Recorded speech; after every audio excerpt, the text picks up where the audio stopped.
Hello everyone.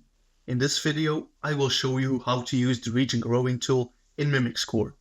With this tool, you can easily remove any structures that are unconnected to your main region of interest. I want to segment the bony anatomy from this dataset, so I will start off with a simple segmentation using the threshold tool. When I turn on the 3D preview, you can see that there are lots of floating elements present in my mask. To resolve this, I will use the region growing tool. The first thing I need to select is which source mask to use. Then I can indicate if my target or output mask is an existing mask or if it will be added to a new one. In this case, I will create a new mask. Then I choose to keep the original mask, and with multiple layers switched on, the tool will look in all directions.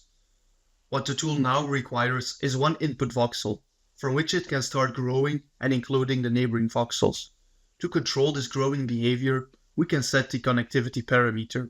And to understand this a bit better, I will open up the user manual. With 6 connectivity, the tool will grow to all neighboring voxels that share a face. 26 connectivity, on the other hand, grows to voxels that share a face, a node, or vertices. In general, 6 connectivity is a bit more restrictive, but for most applications, the outcome will be similar. To actually perform the region growing operation, I can left-click on the mask in the 2D window or on the model in the 3D preview window. That creates a new mask without all the extra structures, as they weren't connected to my model. If you want to separate multiple connected structures, check out our separate tutorial on how to use the split mask tool. Thank you for watching.